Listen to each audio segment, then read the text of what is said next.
मैं आज सोच रहा था कि आज कम से कम इस हाथ को रेस्ट दे देते हैं, पर नहीं।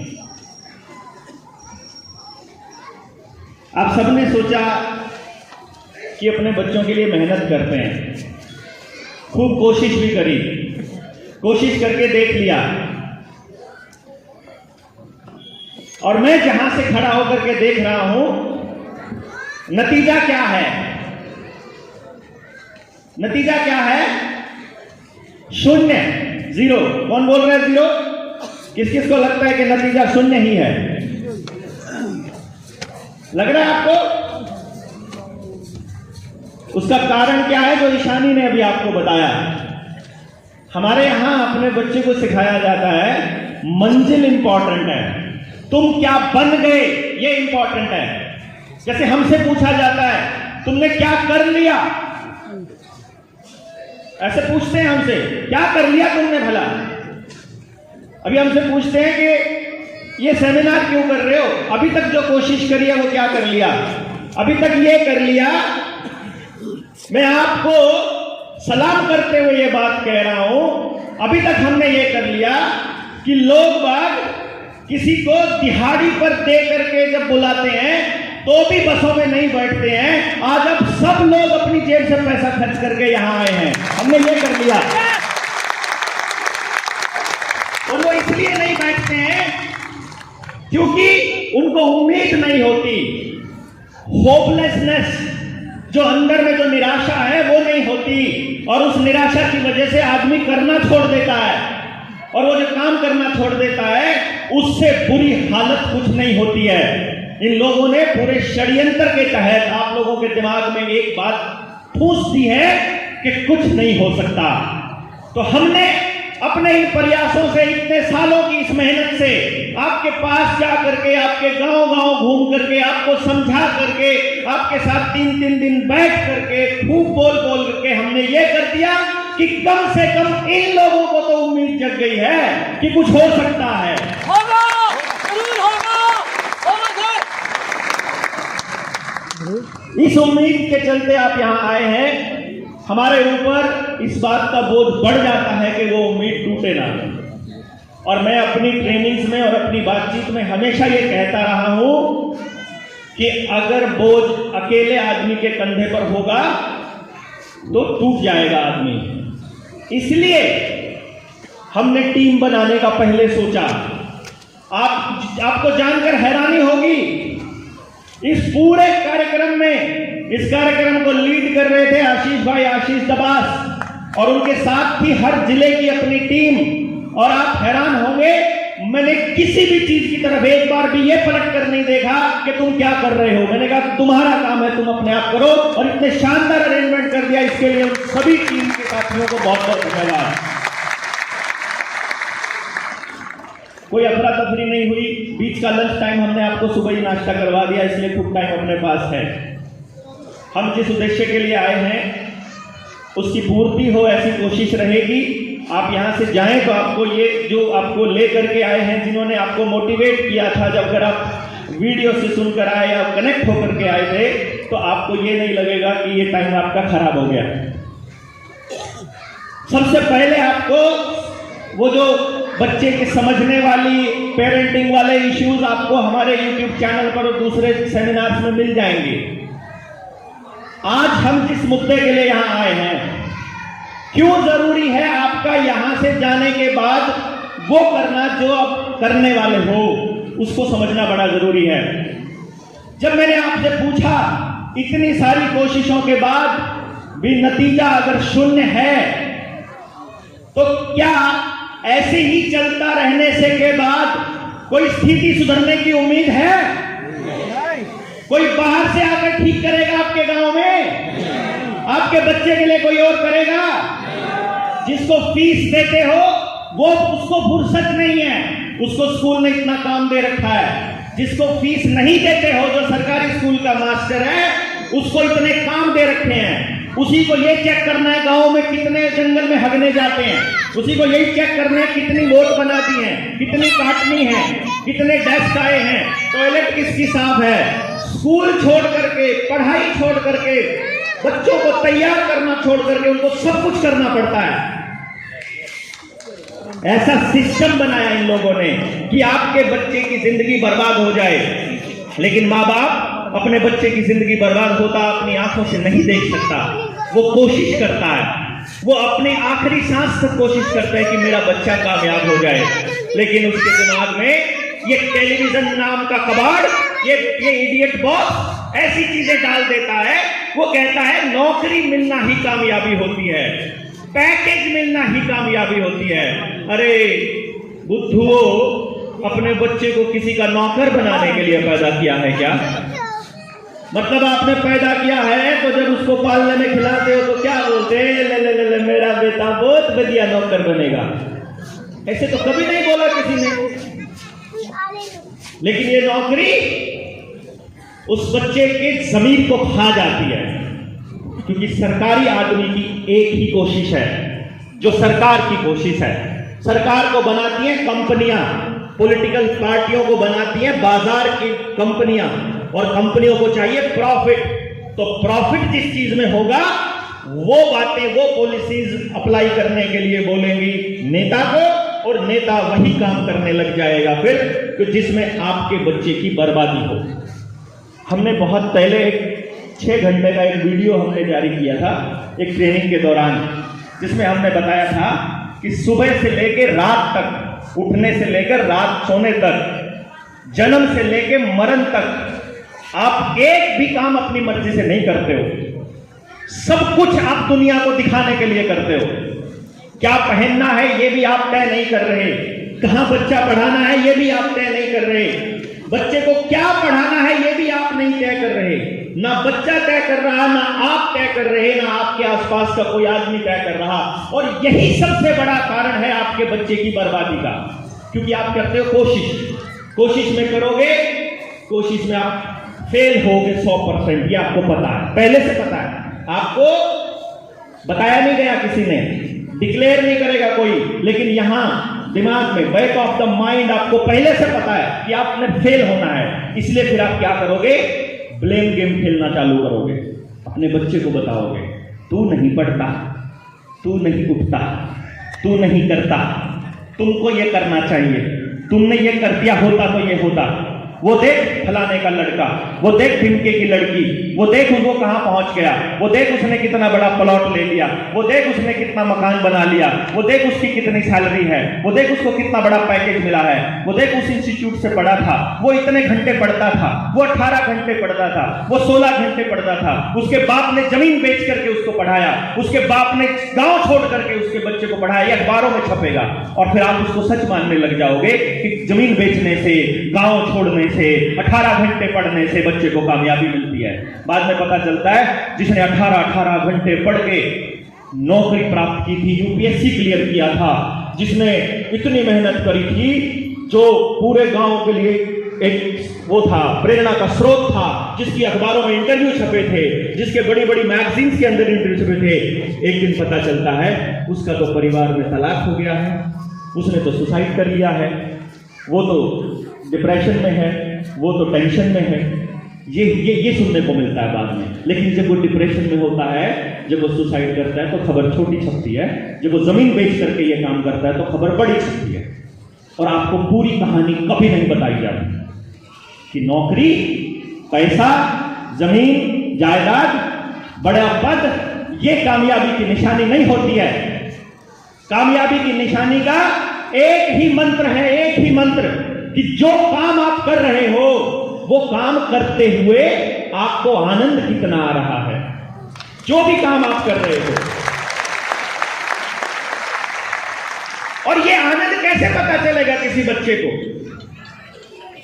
मेरा अपना बेटा, मैं आपको बताता हूं, उसने 12वीं, जैसे ईशानी ने 12वीं करी नॉन मेडिकल से, और बाद में इसने ह्यूमैनिटीज ले ली। तो मेरे बेटे ने 12वीं में नॉन मेडिकल लिया। मेरी पत्नी बेटी है पूनम, मुझे बोलती रहती पूरे 2 साल इसको स्कूल तो भेज दो कम से कम, इसको किसी कोचिंग इंस्टीट्यूट में एडमिशन दिला दो, ये ऐसे फेल हो जाएगा। मैं इसको क्या बोलता था मालूम है, वो मैं बोलता था देख हो जाएगा, इसके लिए हमें डोनेशन देनी पड़ेगी, ये फ्री में हो जाएगा, इसके लिए हमें वहां जाके रहना पड़ेगा, इसके लिए हम शिफ्ट हो जाएंगे, इसके लिए ये करना पड़ेगा, इसके लिए ये करना पड़ेगा। मैं कहा पूरे देश में किसी माँ बाप ने ये तैयारी नहीं कर रखी कि अपने वाला फेल हो जाएगा तो क्या करना है। तो जिधर हम जा रहे हैं इधर कोई कंपटीशन ही नहीं है, टेंशन लेने की जरूरत नहीं, टेंशन लेने की बिल्कुल जरूरत नहीं। वो बेटा पूछता है मेरे से, पापा फॉर्म भर लो JEE का। मैंने कहा क्या करना है?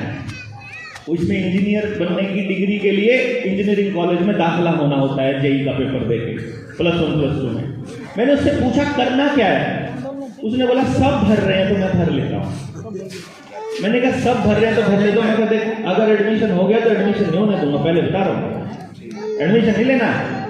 हाँ ट्राई करना है, खुद को टेस्टिंग करना है अपने दोस्तों के बीच, तुम कहाँ स्टैंड करते हो, इट्स ओके, लेकिन मैंने तेरे को किसी कंपनी का नौकर बनने के लिए पैदा नहीं किया बच्चा। तो बेटा बोलता है ठीक है फॉर्म तो भर लूँ ना। अब वो उसके दोस्त उसको बता रहे होंगे कि पिताजी तो बाद में तो जब हो ही जाता है तो देखी जाएगी, फिर तो कर ही लेते हैं। हमने उसे एक दिन स्कूल नहीं भेजा, कोई कोचिंग इंस्टीट्यूट हमने कोई फिजिक्स केमिस्ट्री पढ़ाने के लिए उसको कहीं नहीं लगाया। और आपको पता चले कि हमारा बेटा वो JEE का पेपर 93% से पास कर गया। अब पास कर गया तो पंगा हो गया, बोला पापा फ्री में एडमिशन हो रहा है, ले लूं क्या? मैं कहना पहले ही बोला था। तो मुझे क्या करना है? मैंने कहा तुम्हें मौज करनी है। मैंने उसे एक ही बात बोली, तुझे मौज करनी है। मैं बचपन से उसको यही बोलता है तुझे मौज करनी है। बोला मौज क्या होती है? मौज का अलग अलग मतलब ले लेते हैं। मैं कहा मौज का मतलब है कि आदमी को जब कुछ भी नहीं चाहिए किसी चीज से उसको मौज कहते हैं, जब उसकी सारी इच्छाएं मर जाती हैं। और वो इच्छाएं मरने का एक ही सूत्र है कि कोई ऐसा काम मिल जाए जिसको करते करते भूख भी भूल जाओ, समय भी भूल जाओ, परिवार भी भूल जाओ, दुनिया क्या कह रही है ये भी भूल जाओ, कैसे कपड़े पहने ये भी भूल जाओ, क्या खाने को मिल रहा है ये भी भूल जाओ, नतीजा क्या निकलेगा ये भी भूल जाओ। केवल इसको मौज कहते हैं। यही मौज तुमने करनी है। तो सवाल आया मौज करूंगा कैसे? सवाल यह आया कि मौज कैसे होगी? मैंने कहा तुम्हें वो काम ढूंढना है जिससे मौज बने। बोला वो कैसे मिलेगा? मैंने कहा इमेजिन करो, जस्ट इमेजिन ये मिठाई की दुकान है और इस मिठाई की दुकान पर मैंने तुमको ले जाकर खड़ा कर दिया है और तुमको ढूंढना है कि तुम अपनी फेवरेट मिठाई यहां से ले सकते हो। It's your choice. तो बताओ कैसे चूज करोगे? भाई दो चॉइसेस हैं, एक मिठाई खाओ, उसका टेस्ट नोट कर लो, जो कि पॉसिबल नहीं है। टेस्ट कैसे नोट करोगे? कितने % मीठा, कितने % खट्टा, कितने कैसा लगा आप नोट नहीं, लेकिन फिर भी नोट कर लो कि ऐसा लगा। दूसरी मिठाई खाओ, भाई 10 में से 7 नंबर दे दिए इस मिठाई को, इसको 10 में से 8 दे दिए, इसको 10 में से 5 दे दिए। ऐसा करके थोड़े थोड़े अंतराल के बाद जब पहली मिठाई का टेस्ट खत्म हो जाए तब अगली मिठाई खाओ, जब उसका टेस्ट खत्म हो जाए तब अगली खाओ। और ऐसे खाते खाते तुम अपनी कॉपी को उठाकर देखो कि तुम 10 में से 10 कौन सी मिठाई को दे सकते हो, सिर्फ वो मिठाई उठानी है। तो इस जिंदगी के अंदर तुमको मौज कहां से आएगी, उसके लिए तुमको ढूंढना पड़ेगा। ये काम करके देखा, थोड़े दिन तक चलता रहा। जब उस काम में संघर्ष करना पड़े, जब उस काम में संघर्ष करना पड़े, जोर लगे तुम्हारा, सामने सब खड़े हो और तब भी तुमको मजा आ रहा हो, तो समझ लो उस काम में तुम्हारी मौज होनी है। सीधी सी बात। आपको संघर्ष से डर लगता है अपने बच्चों से, लेकिन आपने सोशियोलॉजी का नियम नहीं पढ़ा, आपको किसी ने समझाया नहीं, ना स्कूल में समझाया ना कहीं बाहर समझाया। एक नियम है आपके बच्चों की तरक्की का, उन्नति का, मौज का, उनके जीवन का, उनके अगले परिवार का। वो नियम क्या है कि गरीब परिवार अपनी गरीबी को देखकर मेहनत करता है, वो मेहनत करके चीजें सीखता है। जब वो सीख लेता है तो वो कामयाब होना शुरू होता है। जब वो कामयाब होना शुरू होता है तो उसके पास संसाधन आते हैं। जब उसके पास संसाधन आ जाते हैं तो उसकी गिनती अमीरों में हो जाती है। जब अमीरों में हो जाती है तो वो सम्मान की प्राप्ति करता है। जब उसे सम्मान मिलता है तो वो और सम्मान इकट्ठा करने के लिए और पैसा कमाता है और फिर वो गरीबी से अमीरी की तरफ आ जाता है। जब वो अमीर हो जाता है, जब उसके पास संसाधन पूरे हो जाते हैं, तो फिर वो ये कहता है अपनी पत्नी को, या पत्नी कहती है पति को कि हमने तो बहुत तकलीफ झेली है, बच्चे को तकलीफ नहीं होने देंगे, जो हमें नहीं मिला सब इसे ला कर देंगे, जो इसको दिक्कत हुई सब दूर करेंगे, इसको किसी तरह की गरीबी में नहीं रहने देंगे। और वो उसे बिल्कुल इजी जीवन दे देते हैं। और वो इजी जीवन वाला बच्चा फिर बड़ा होकर के निकम्मा होता है।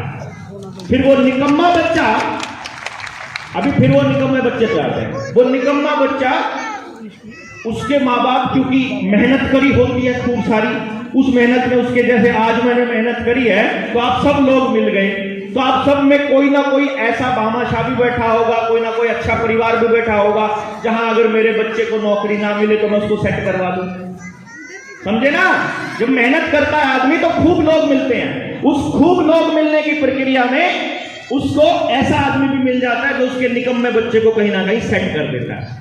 वो निकम्मा बच्चा जब सेट हो जाता है, बिना मेहनत की प्राप्त की हुई चीज की कभी वो कदर नहीं कर पाता, और इसीलिए उससे जो अगली संतान होती है वो महान निकम्मी पैदा होती है।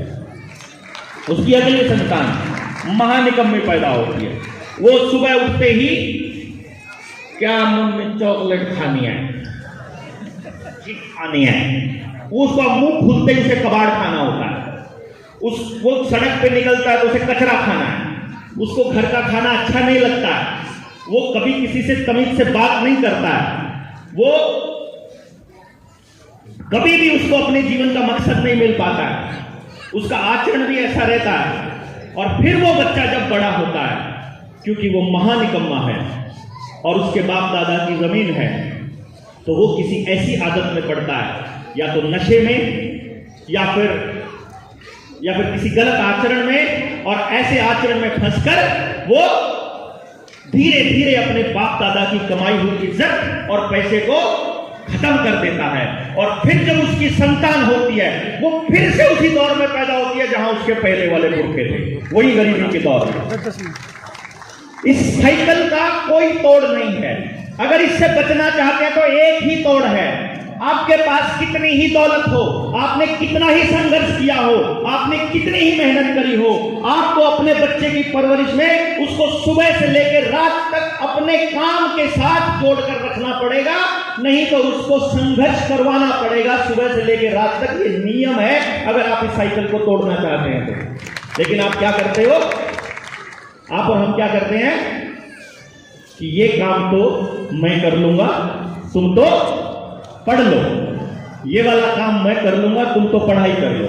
और जैसे ही हम ये लाइन बोलते हैं, उस बच्चे के दिमाग में बैक ऑफ द माइंड एक पॉइंट जाता है जहां वो ये सोचता है कि मेरे माँ बाप जो काम पैदा होने से लेके आज तक करते आ रहे हैं, इसका मतलब वो वर्थ नहीं था, इसका मतलब वो अच्छा नहीं था अगर ये मुझे ये करने नहीं दे रहे।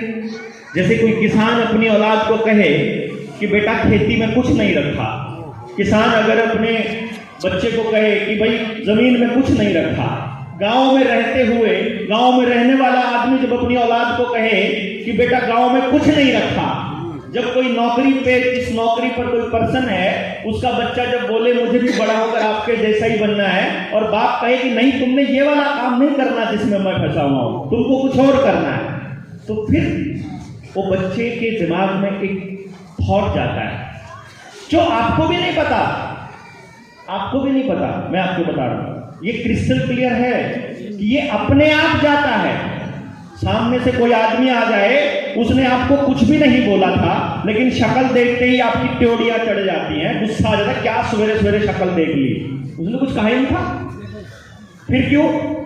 इसका मतलब यह हुआ कि कुछ आपके दिमाग में पीछे चलता है जो किसी को देख करके तय होता है। किसी को देखने के बाद आपके अंदर अच्छे भाव आते हैं कि यार ये अच्छा आदमी है, ये ठीक है, कुछ कहा नहीं, उसने आपके लिए कुछ किया नहीं, फिर भी अच्छे भाव क्यों आए? इसका मतलब पीछे कुछ है जो चल रहा है। अर्थात जब आप अपने बच्चे को कुछ ऐसी बात कहते हो जो आप अंदर से महसूस नहीं करते हो, जो आप महसूस नहीं करते हो, यकीन मानिए आपका बच्चा उसी मोमेंट एक स्टेप आपसे दूर जा रहा है, एक मोमेंट दूर जा रहा है। जिस पर आप पूरा यकीन करते हो, केवल वो बात अगर अपने बच्चे को बोलोगे और उस जिंदगी को अगर आप जी रहे हो, केवल और केवल तब आपका बच्चा